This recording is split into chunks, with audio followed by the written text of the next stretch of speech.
वक्षसि यस्यास्य हृदये संविद तं नृसिंहमहं भजे। योऽयन्तः प्रविश्य मम वाचमिमां प्रसुप्तां सञ्जीवयत्यखिलशक्तिधरः स्वधाम्ना अन्याश्च हस्तचरणश्रवणत्वगादीन् प्राणान्नमो भगवते पुरुषाय तुभ्यं। प्राणान्नमो भगवते पुरुषाय तुभ्यं। संतपूर्वाचार्या सहाया संतपूर्वाचार्या सहाया। श्री हरिगुरुवैष्णव चरणकमलेभ्यो नमः। बंदौ तुलसी के चरण जिनकिन्नो जग काज। कलि समूह बूढ़त लकी प्रकटौ सप्त जात।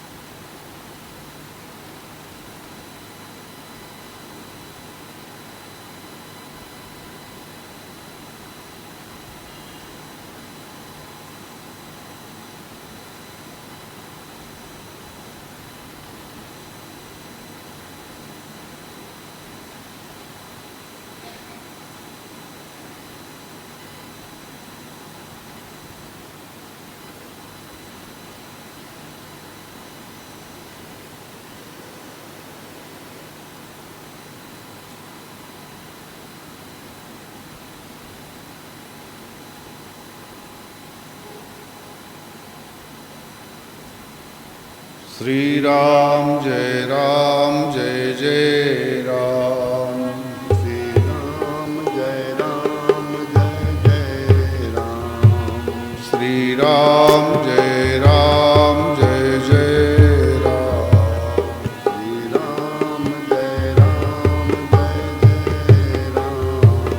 श्री राम जय जय राम। श्री राम जय जय राम।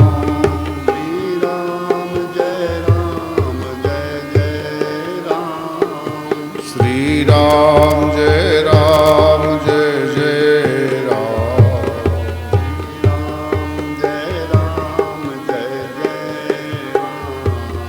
श्री राम जय जय राम। श्री राम जय जय राम।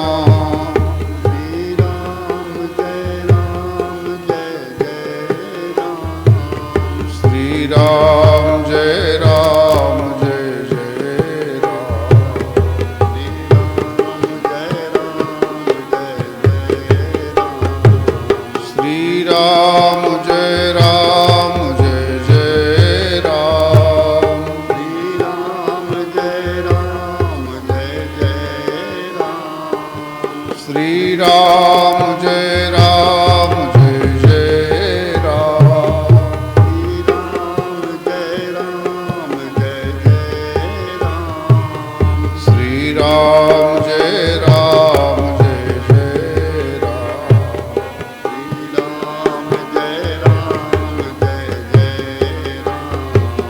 श्री राम जय राम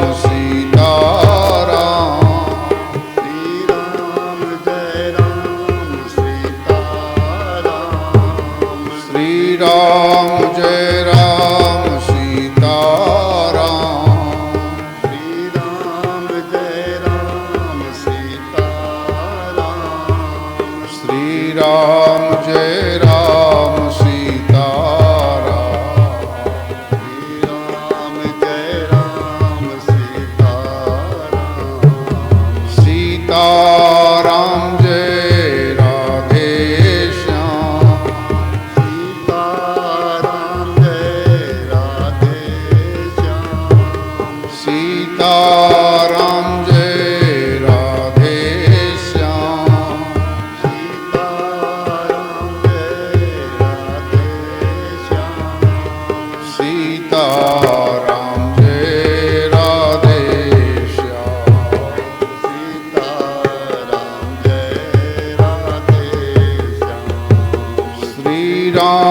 जय राम जय जय राम श्री राम जय राम जय जय राम श्री राम जय हनुमान श्री राम जय हनुमान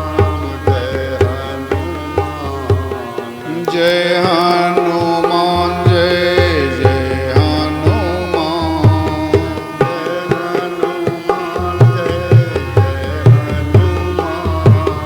जय हनुमान जय जय हनुमान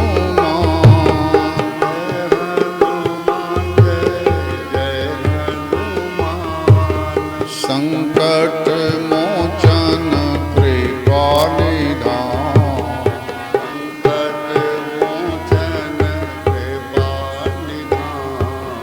संकट मोचन कृपा निधान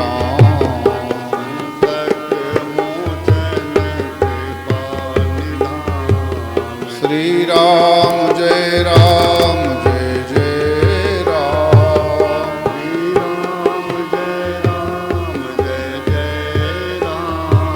श्री राम जय जय राम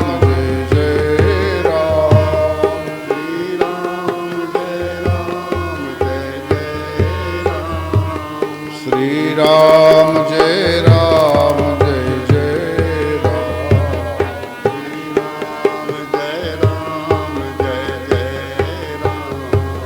श्री राम जय जय राम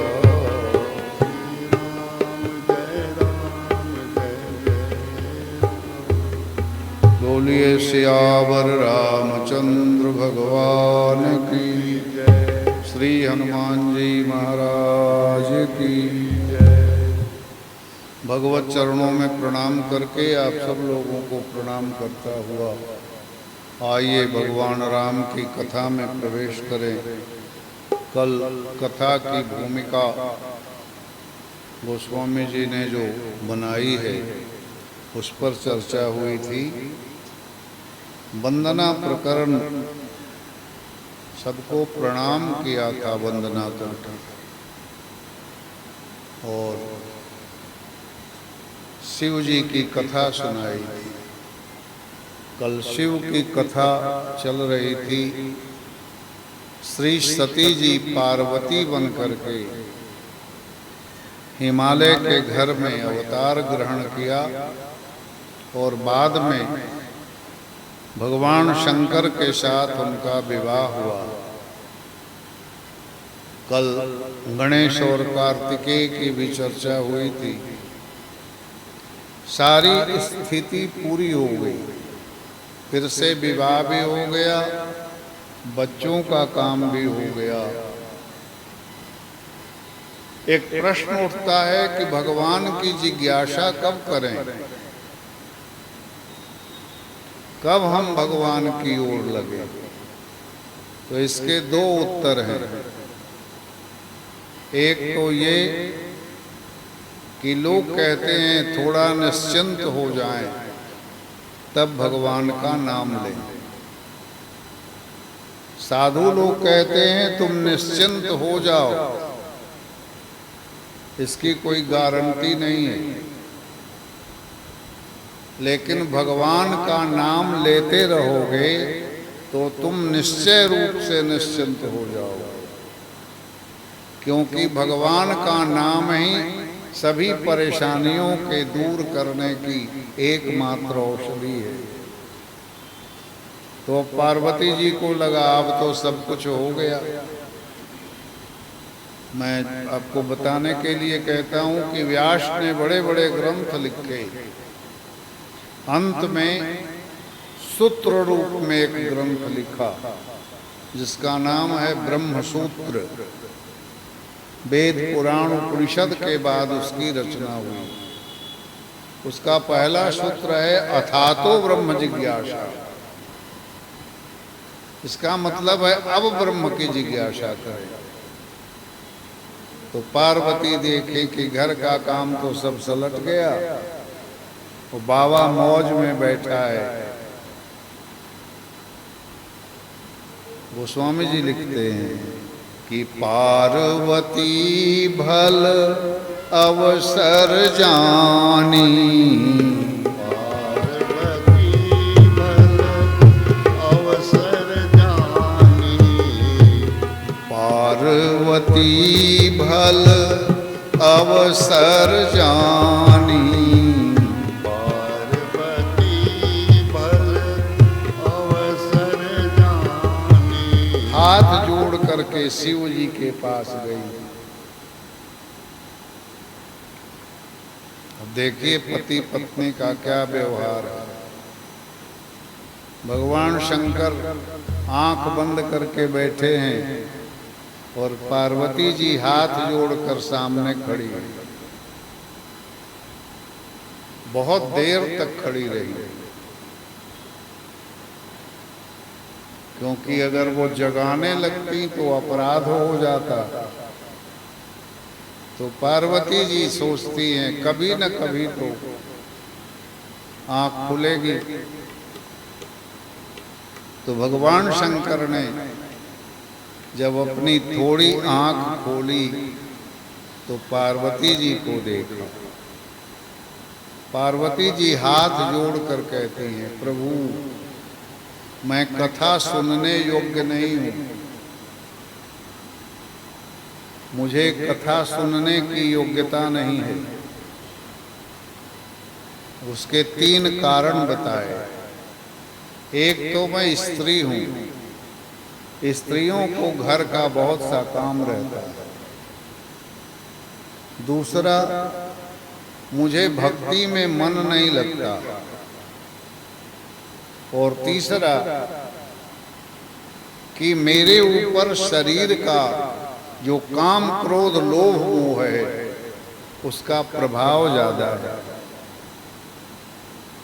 पार्वती जी कहती हैं कि यद्यपि योषिता नहीं अधिकारी, यद्यपि योषिता नहीं अधिकारी। जब पूरी जवानी पूरी मस्ती मन में भरा रहे।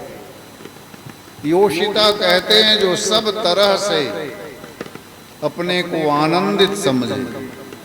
यद्यपि योषिता नहीं अधिकारी, मैं कहीं से भी कथा सुनने की अधिकारी नहीं हूं, क्योंकि मेरे भीतर बहुत मस्ती है। यद्यपि योषिता नहीं अधिकारी, यद्यपि योषिता नहीं अधिकारी। लेकिन दासी मन बच कर्म तुम्हारी। दासी मन बच कर्म तुम्हारी। अब देखिए कोई सेवा करता है तो कर्तव्य समझ करके करता है। आप सेवा करने वाले को देख लेना, कोई पानी लाकर रखेगा तो पटक देगा, तो समझना केवल कर्म की सेवा है।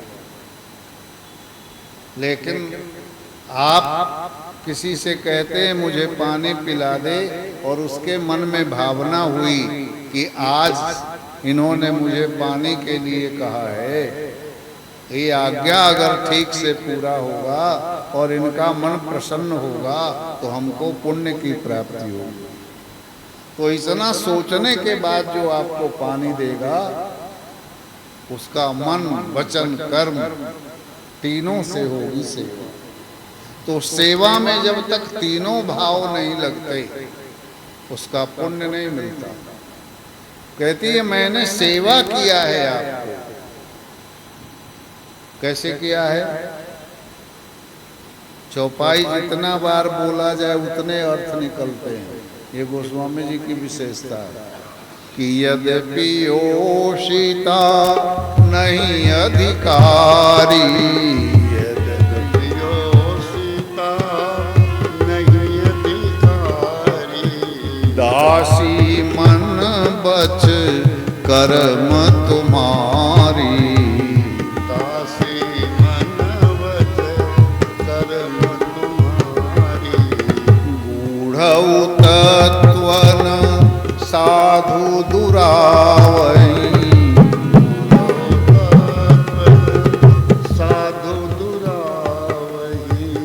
आरत अधिकारी जहाँ पावे, आरत अधिकारी। एक बड़ी पुरानी कथा मिलती है भक्तमाल में कि एक बड़े विद्वान संत थे, तो उनके पास लोग बड़ी हिम्मत करके जाते थे और कहते थे कि गुरु महाराज आप हमारा कल्याण का कुछ उपाय बताओ। तो उनके पास जाने के पहले लोग सोचता था कि मैं उनके पास जाने लायक हूं कि नहीं।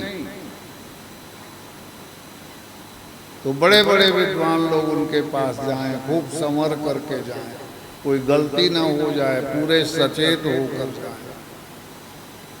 एक बार एक आदमी भोला भाला, शरीर पर पूरे कपड़े नहीं थे जी, गमछा लपेट करके आश्रम में चला गया। सब लोग सोच रहे थे कि इतने बड़े गुरु के पास ये, और गुरु की दृष्टि पड़ी। उन्होंने पूछा कि तुम क्यों आए हो? बोले महाराज आपके पास सब लोग आते हैं और सब लोग डरते डरते आते हैं, तो आज मैं आपके पास मैं भी आया। महाराज ने पूछा कुछ पढ़े लिखे हो? बोले महाराज हमको ये सब कुछ पता नहीं चलता। तो क्या करोगे यहाँ? उसने कहा जो बताओगे वो करेंगे। तो महाराज ने कहा, गुरुजी ने कहा कि आश्रम में इतने लोग हैं कि रोज 10 सेर चावल भोजन में लगता है, और पहले चावल कूटने की इतनी मशीन थी नहीं, ढेकी चला करके पैरों से, आप लोग देखे होंगे पुराना ढेकी, उससे चावल निकालते थे। तो तुम एक काम करो कि चावल कूट दिया करो। और वो सुनते ही काम में लग गया। सुबह उठ करके चावल कूटना शुरू करे और सायंकाल 10 सेर चावल गुरु के पास ले जाकर रखे। यही काम था। और 1-2 दिन नहीं, 10 वर्षों तक लगातार कूटते रहे। आश्रम के लोग कोई बात करें तो वो सुने ही नहीं। गुरु महाराज ने कहा अब मेरा समय पूरा हो रहा है, अब मेरी मृत्यु जल्दी होगी। हम चाहते हैं इतने बड़े आश्रम में अपने बदले किसी बड़े महंत को स्थापित करें। तो जितने हमारे शिष्य हो, एक ब्लैक बोर्ड पर उन्होंने कहा तुम लोग एक एक लाइन लिखना, और जिसकी पंक्ति हमको अच्छी लगेगी उसको महंत बना देंगे। तो नीचे खली रखा गया और सब लोग, बड़े बड़े विद्वान चेले थे उनके, सब लोगों ने अपना अपना मंत्र लिखा। तो रोज कोलाहल होता था कि तुमने क्या लिखा, तुमने क्या लिखा, तुमने क्या लिखा। तो एक जो वहां का सबसे समझदार व्यक्ति था, उसने लिखा कि मैं जब आया तो अपने मन वचन कर्म को गुरु के चरणों में अर्पित कर दिया और मैं भी समर्पित हो गया। मैं गुरु पर पूर्णतः समर्पित हूँ। सबने कहा वाह क्या बढ़िया बात है, क्या बढ़िया, बहुत अच्छा, बहुत अच्छा। तो उस धान कूटने वाले ने कहा कि बात क्या है, रोज इतना हल्ला हो रहा है, हम तो कुछ पूछते नहीं है, लेकिन आज बता दो क्या बात है। उसने कहा कि महाराज का शरीर पूरा होने वाला है और जो अच्छी पंक्ति लिखेगा उसको महाराज गद्दी पर बिठाए। तुम लिखोगे? बोले हम कहाँ पढ़े लिखे।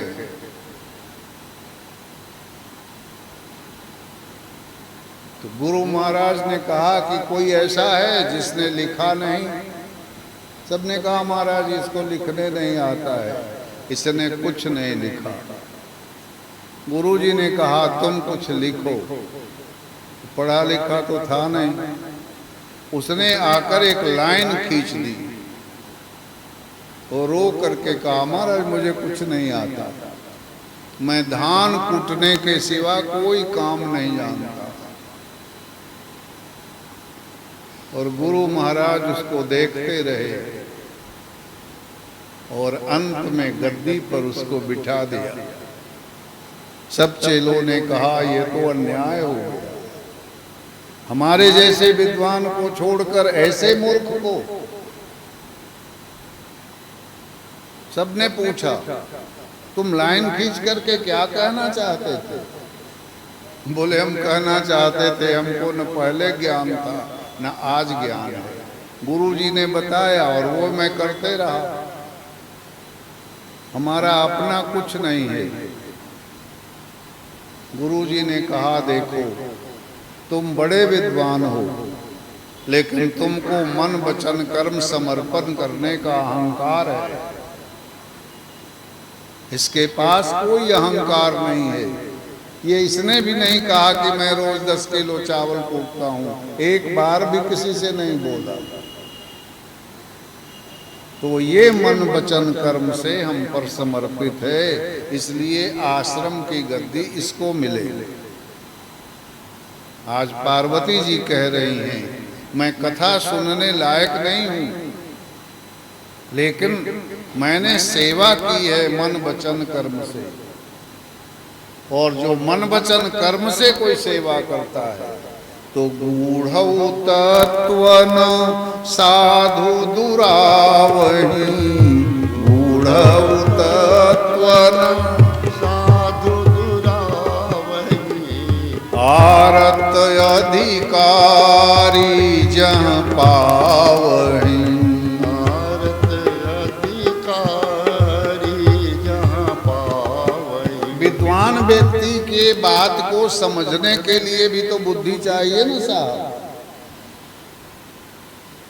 लेकिन कोई बिल्कुल मूर्ख भी जब गुरु के पास जाने लगता है तो उसकी निष्ठा देख करके जो तत्व बड़े बड़े विद्वानों को नहीं बताते वो मूर्ख को बता देते। गूढ़ तत्व न साधु दुरावै, आरत अधिकारी जहां पावै। जो आर्त हो गया, आर्त, आर्त शब्द बड़ा प्रिय है, थोड़ा ही सब याद रखिए कथा सुनते हैं। इसी आर्त से आरती बनती है जी। पूजा से जो काम पूरा नहीं होता वो आरती से पूरी हो जाता है, समझे। आरती करना अगर आ जाए, अब आजकल तो आरती की जो पद्धति है वो तो देख ही रहे हैं। आजकल एक नई पद्धति चली है कि थाली जो रहती है वो तो स्टील की पित्तल की रहती है, लेकिन ऊपर से रख देते हैं मिट्टी का दिया और उससे आरती करते हैं, समझे। अगर धातु की कटोरी में पित्तल के दीप से दिया किया जाए तो एक बात बने, लेकिन नीचे रहती है धातु और ऊपर रहती है मिट्टी। और आरती घुमाते घुमाते न जाने क्या सोचते हैं, भगवान जाने। आरती का मतलब है समर्पण करना। बोलते न तेरा तुझको अर्पण क्या लागे मेरा, ओम जय जगदीश हरे। ये पंजाब के सरदाराम फिलौरी ने ये लिखा था करीब 250 वर्ष पहले। उनके परिवार वालों को मैंने कथा सुनाई थी। मैं जब सुना कि बड़े अच्छे विद्वान थे, उन्होंने आरती लिखी थी और हम उनसे मिलने गए तो बोले आप बाबूजी के लिए कथा कर दो। तो श्रद्धाराम फुलोरी का लिखा हुआ ये आरती है। सब कुछ समर्पण कर देना, आरती में आर्त हो जाना। आर्त की परिभाषा गोस्वामी जी मानस में करते हैं कि आरत के चित रहे न चेतु, आरत के चित रहन चेतु, आरत के चित रहे न चेतु, आरत के चित रहन चेतु, बार बार कह आपन है तू, बार बार कह आपन है तू। नारायण। एक बार एक माँ अपने बेटे को लेकर के बाजार में गई। वो बहुत गरीब थी, उसके पास कुछ नहीं था। तो छोटा लड़का जिलेबी बनते देख करके मचल गया और बोला हम जिलेबी लेंगे। तो माँ को उसके आंख के आंसू देखे न गए। उसने सोचा मेरे पास पैसे है नहीं और मैं अपने बेटे को रोते हुए देख नहीं सकती। तो जहां बहुत भीड़ थी, उस भीड़ में बेटे के हाथ को छुड़ा करके अलग हो गई। अब बेटा चारों तरफ घूमने लगा। तो जो लोगों ने देखा था कि ये लड़का उसी गरीब माता का बेटा है जो जिलेबी के लिए रो रहा था, दो चार लोग उस लड़के को पकड़ कर ले आए जिलेबी की दुकान पर और कहा लो जिलेबी खा लो, ले लो जिलेबी। उसने कहा अब जिलेबी नहीं, मुझे माँ चाहिए। अब मुझे जिलेबी नहीं चाहिए, अब मुझे माँ चाहिए। माँ थी तब जिलेबी की जरूरत थी, अब माँ नहीं है तो मुझे जिलेबी की नहीं, माँ की जरूरत। आरत के चित रहे न चेतु, आरत के चित रहन चेतु, बार बार कह आपन है तू, बार कह आपन है तू। जो आर्त हो जाता है उसकी बुद्धि एक जगह लग जाती है। जिलेबी के लिए रोते हुए लड़के को लगा अब जिलेबी नहीं, माँ, माँ कहाँ गई, माँ कहाँ गई। पार्वती जी कहती हैं मैंने राम के साथ छल किया और भगवान उसका प्रभाव मैंने देखा, मुझे इतने कष्ट सहने पड़े। अब मुझे बताइए मुझसे जो अपराध हुआ क्षमा करिए। पर शंकर भगवान कहते हैं सब कुछ हो गया लेकिन मेरे मन में खटका है। क्या खटका है प्रभु? बोले एक बात नहीं मोही सुहानी, एक बात नहीं मोहि सुहानी, एक बात मुझे अच्छा नहीं लगा तुम्हारा। बोले कौन सी? वो तुम जो कहा राम को आना, जो कहा राम को आना। अपनी पत्नी के लिए जो रोते हुए घूम रहा है वो ब्रह्म कैसे होगा? राम कोई दूसरा ब्रह्म होगा। ये तो साधारण मोही व्यक्ति है, पत्नी से प्रेम करने वाला व्यक्ति है जो साधारण मूर्ख की तरह रो रो करके अपने पत्नी को खोज रहा है। तो पहला प्रश्न किया कि राम कितने हैं और मनुष्य शरीर क्यों धारण करते हैं। पार्वती ने जो जो प्रश्न किया वही प्रश्न का उत्तर भगवान शंकर दे रहे हैं और कहा कहूं सो वही संवाद मैं यही सुनाऊंगा तुमको जो कागभुसुंडी जी ने गरुड़ से सुनाया है। देखिए बाबा की उदारता। रामायण लिखने का काम भूत बावन शंकर ने किया, शंकर भगवान ने कागभुसुंडी जी को दिया, और आज कह रहे हैं कागभुसुंडी जी जैसे सुनाते हैं वैसे मैं तुमको रामायण सुना रहा हूं। अब देखो 3 तरह से बैठने का विधान है। पूजा में बैठे पत्नी तो दाहिने तरफ बैठे, हर समय प्रेम के लिए बाएं तरफ बैठे। पत्नी का स्थान पुरुष के बायां तरफ है। मामांके च विभाति भूधर सुता देवापगा मस्तके। भगवान शंकर ने तीनों लीला की। जब नाराज थे तो पार्वती सती जी को आगे बैठाया था, सन्मुख हरते ही आसन देते, यहाँ बैठो। उसी समय समझ गई थी सती जी कि मुझ मेरा त्याग कर दे।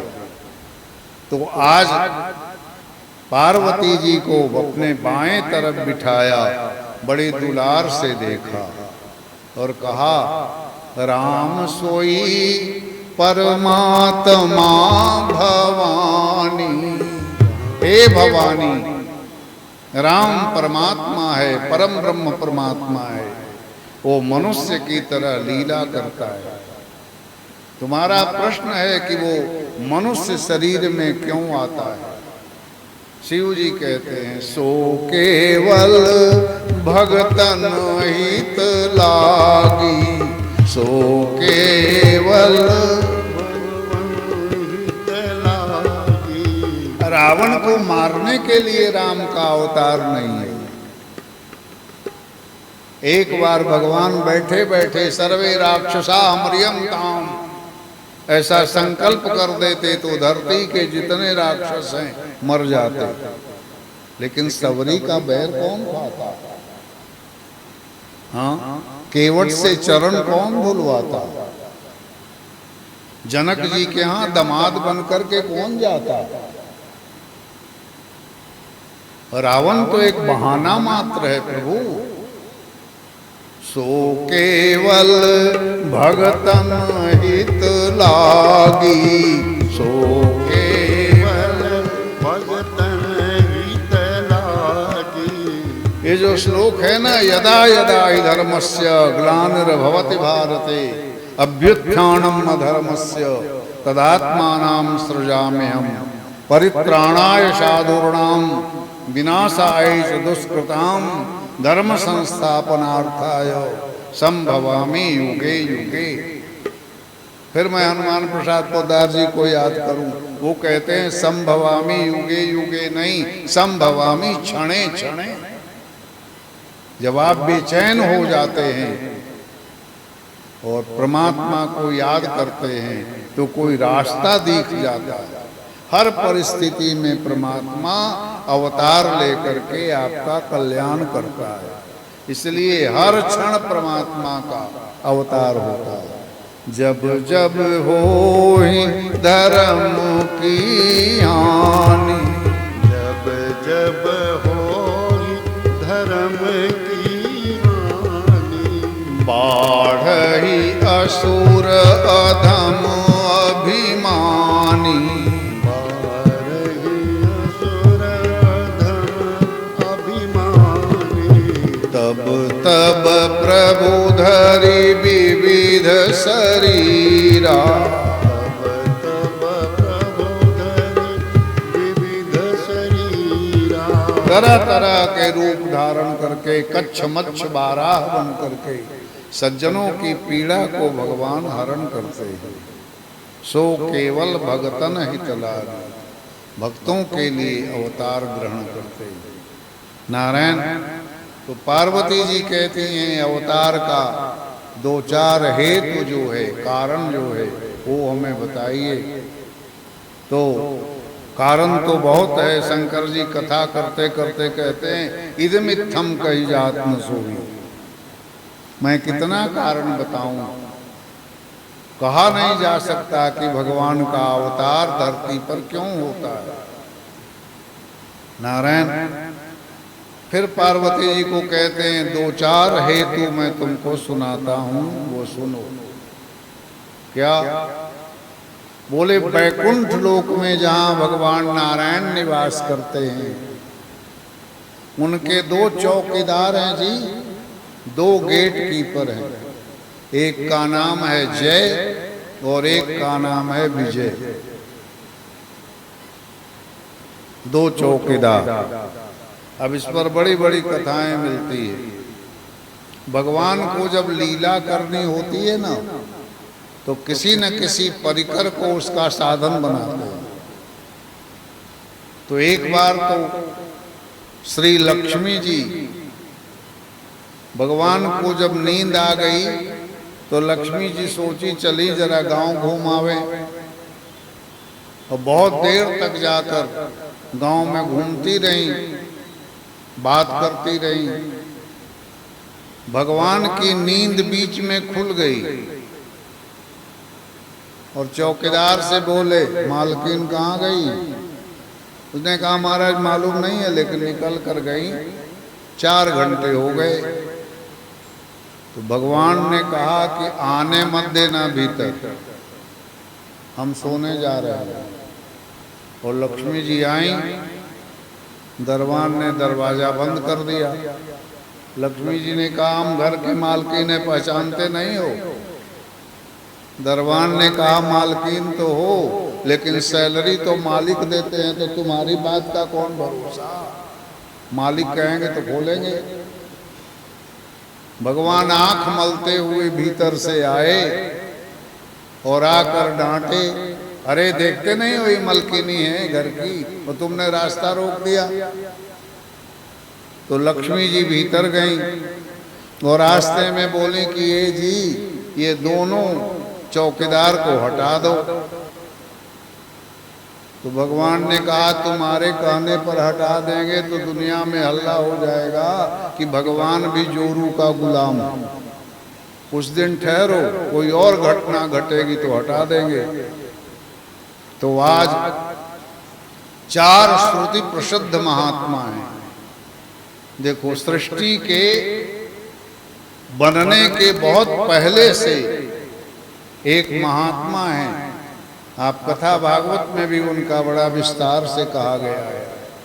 नाम है उनका सनक, सनंदन, सनातन, सनत कुमार। श्रुति प्रसिद्ध महात्मा है। कौन है? भागवत कहता है, पूर्वजाणापि पूर्वजम,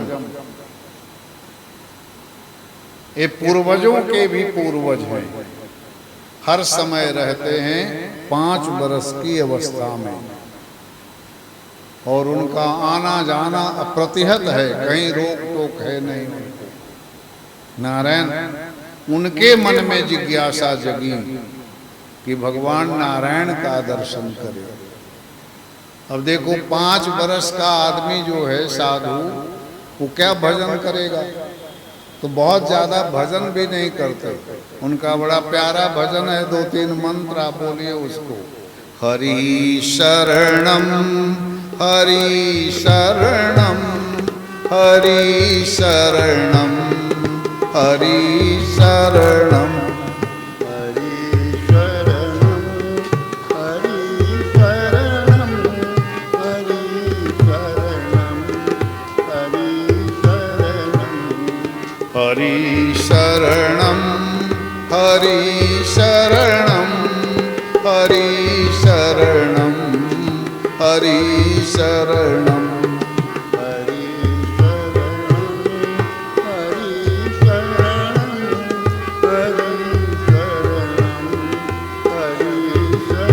ये जो पढ़ते ना, 2.5 आखर प्रेम का पढ़े सो पंडित होवे, तो 2.5 अक्षर प्रेम का नहीं। राम भी 2.5 अक्षर है, कृष्ण भी 2.5 अक्षर है, और भगवान का सबसे छोटा नाम है हरि। हरि का अर्थ है हरि हरति पापानि। हरि बोलने मात्र से आपके पाप मिट जाते हैं।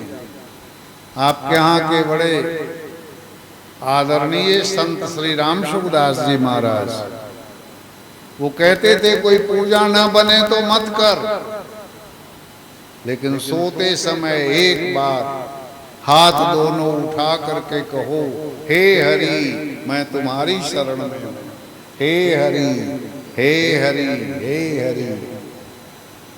जब चैतन्य महाप्रभु ने हरे राम राम राम हरे हरे, हरे कृष्ण कृष्ण कृष्ण हरे हरे मंत्र दिया था, तो सब लोगों ने कहा इतना लंबा मंत्र है बाबा, छोटा करो। तो परमहंस ने सबसे छोटा मंत्र दिया था, हरि। 2-4 बार बोलिए, राम बोल श्याम बोल हरि हरि बोल, राम बोल श्याम बोल हरि हरि बोल, हरि बोल हरि बोल हरि हरि बोल, हरि बोल हरि बोल हरि हरि बोल, हरि बोल हरि बोल हरि हरि बोल, हरि बोल हरि बोल हरि हरि बोल। इसलिए हर समय हरि शब्द सबसे छोटा है जी। हम लोगों को छोटा मंत्र जपना चाहिए, छोटा। हमारी ना तो शक्ति ज्यादा है, ना हमारे शरीर में क्षमता है, ना हमको बहुत मंत्र याद है, ना हमारी बुद्धि अच्छी है। इसमें बड़े बड़े मंत्र हम बोल नहीं सकते, इसलिए सबसे छोटा नाम है हरि। इसलिए राम सुखदास जी कहते थे केवल हे हरि। बोलो 2-4 बार, हे हरि हे हरि हे हरि हे हरि, हे हरि हे हरि हे हरि हे हरि, हे हरि हे हरि हे हरि हे हरि, हे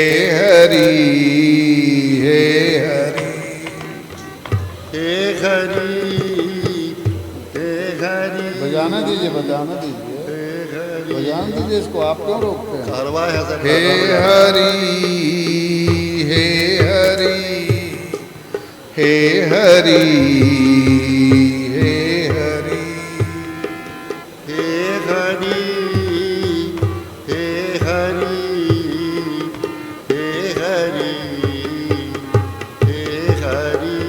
तो ये चारों महात्मा गए, और आज भगवान ने फिर कहा था कि भीतर किसी को मत आने देना। तो जब गए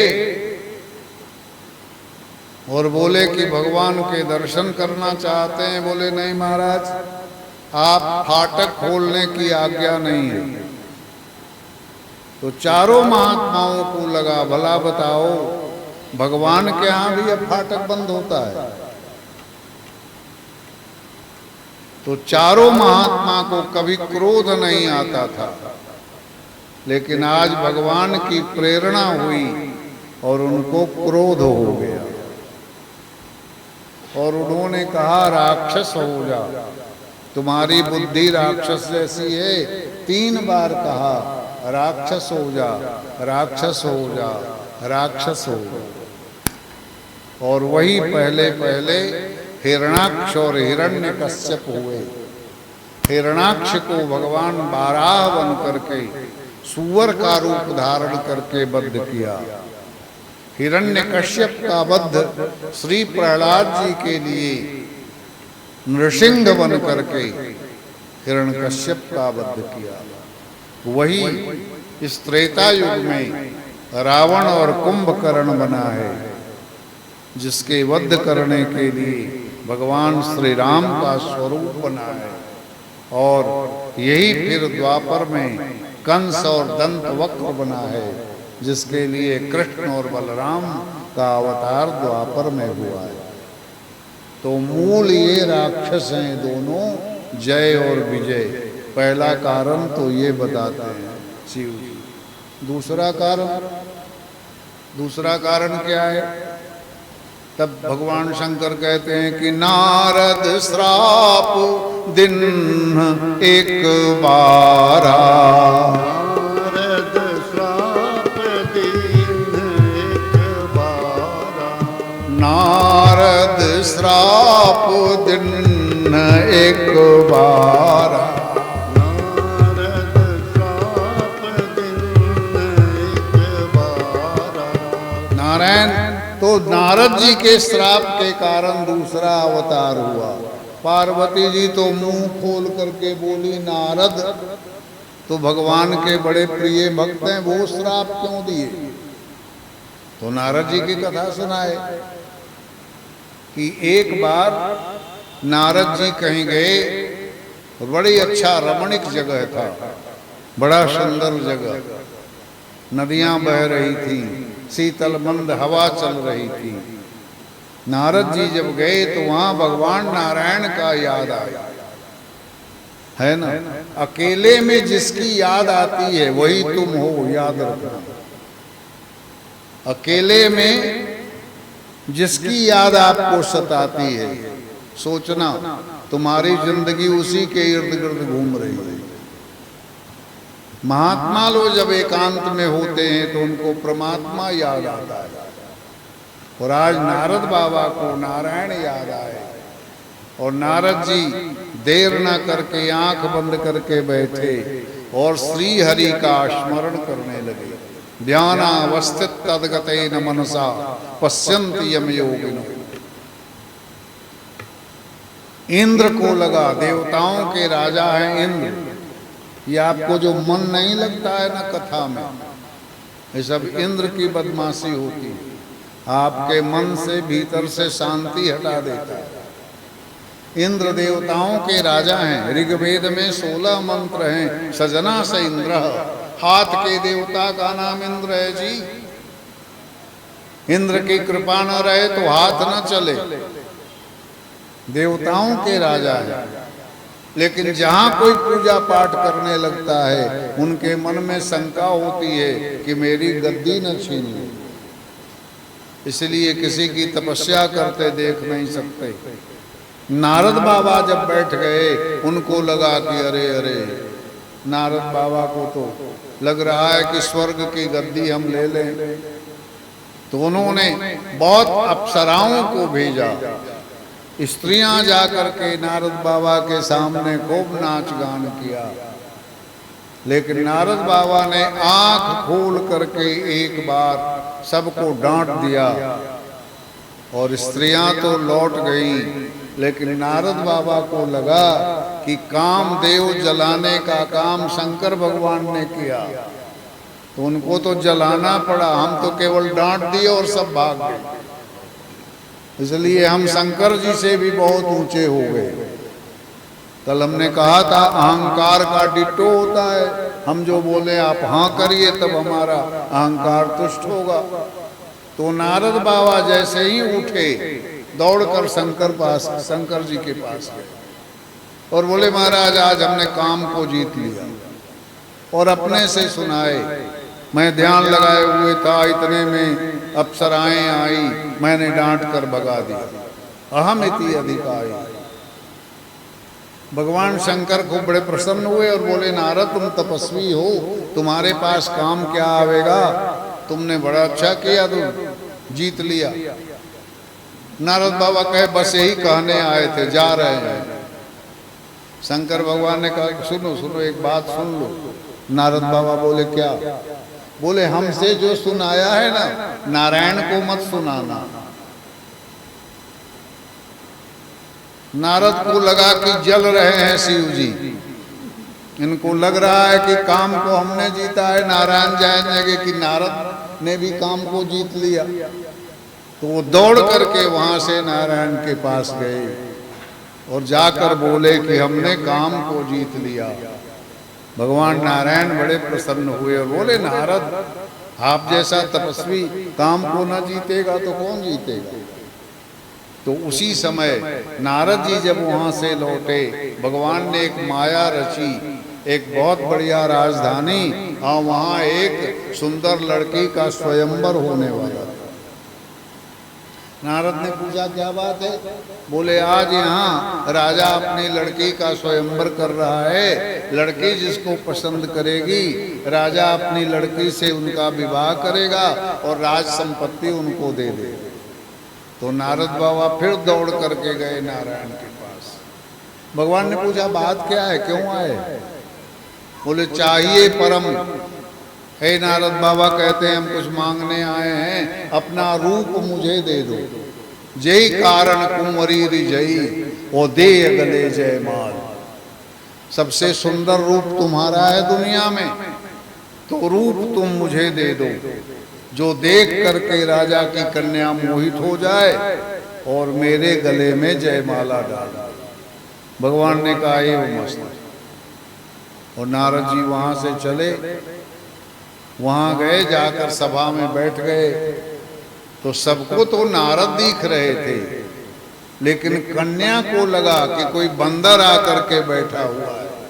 भगवान ने ऐसा रूप दिया कि लड़की को नारद बाबा न दिखाई दिए, कोई बंदर दिखाई दिए।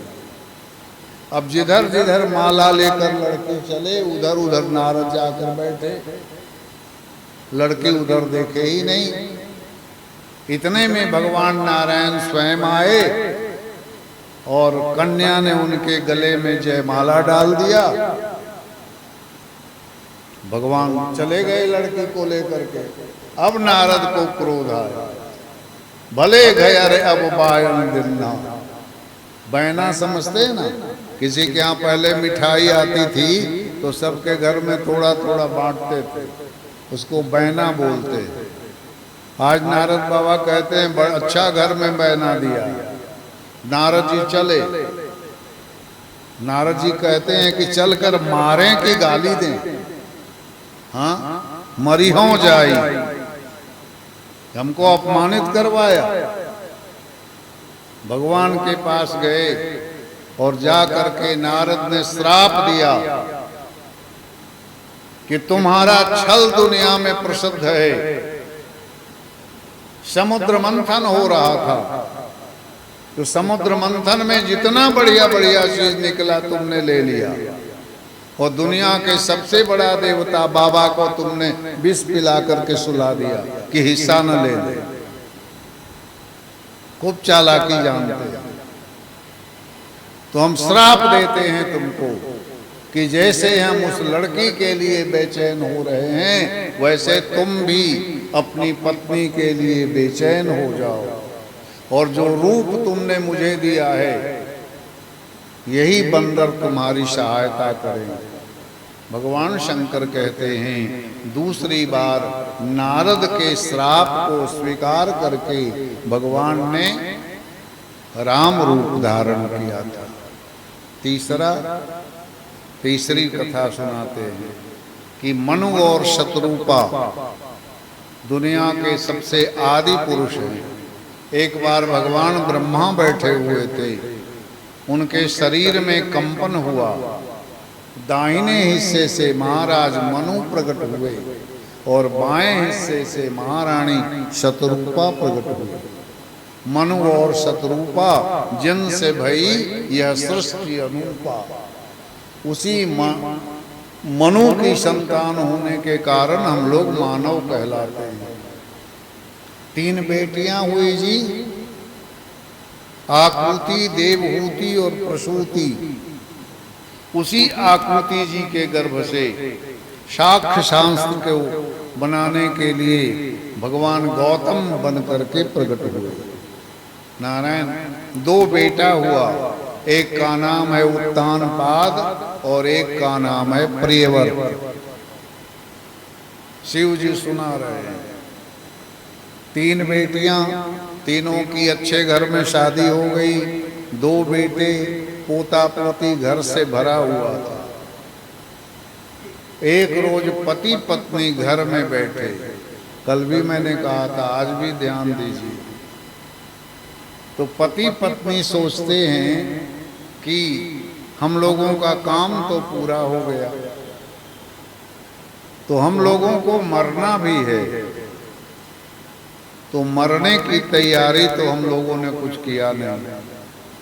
कोई साधन भजन आज तक हुआ नहीं। तो मनु जी ने कहा कि क्या चाहती हो तुम? बोले घर में रह करके साधन भजन संभव नहीं है, इसलिए हम अपने घर को, परिवार को त्याग करके चलें और भरे पूरे परिवार और संपत्ति को छोड़ करके महाराज मनु अपनी पत्नी शतरूपा को ले करके नैमिषारण्य में चले गए। वहां जाकर बड़ी भारी तपस्या किया और वहां जब गए, इतनी बड़ी तपस्या का वर्णन है मनु और शतरूपा के कि सब देवता बार बार आए, भगवान शंकर आए। मनु जी ने प्रणाम किया, बोले महाराज आपको नहीं बुलाया था, आप क्यों आ गए? फिर भगवान नारायण आए, मनु जी ने कहा नहीं आपको भी नहीं बुला रहे।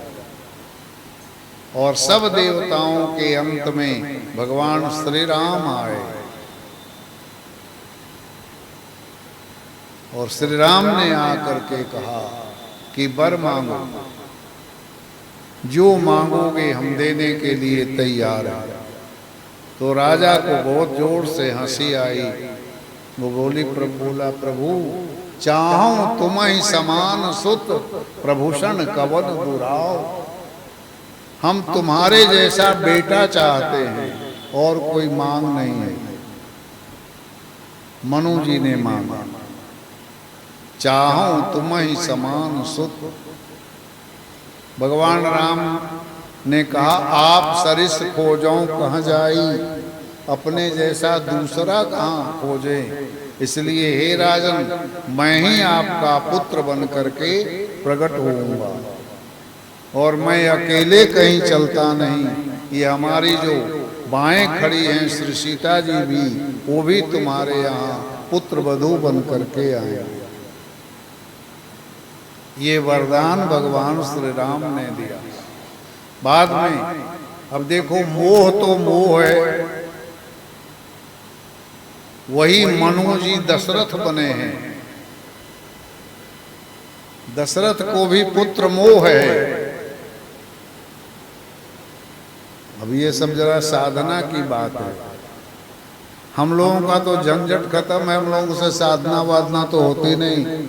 हम लोग हाथ जोड़ करके भगवान से कहते हैं परीक्षा में पास करा दो, बेटा बेटी का विवाह कर दो, घर में संपत्ति बढ़ा दो। और इसके आगे हम लोग जानते ही नहीं कि कुछ मांगने की और चीज होती है। तो हम लोगों का तो झंझट खत्म है, आगे बुद्धि ही नहीं जाती।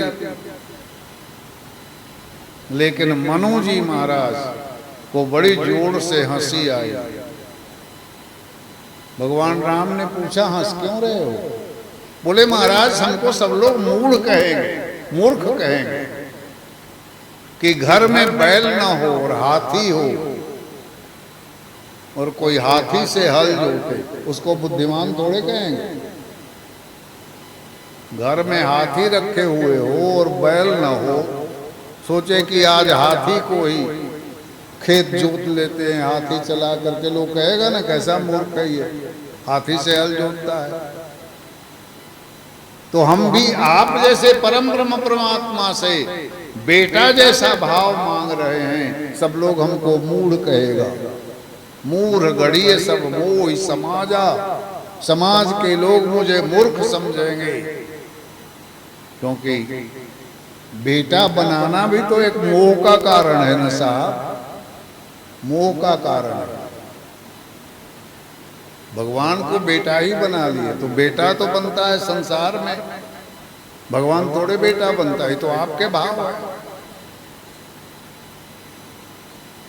कहते हैं मुझे यही भाव है।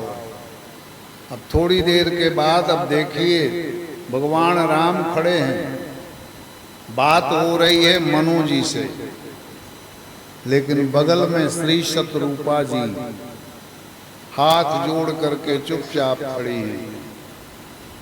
जरा ध्यान करिए भारत की स्त्री का, चुपचाप हाथ जोड़ करके खड़ी है, कुछ बोला नहीं।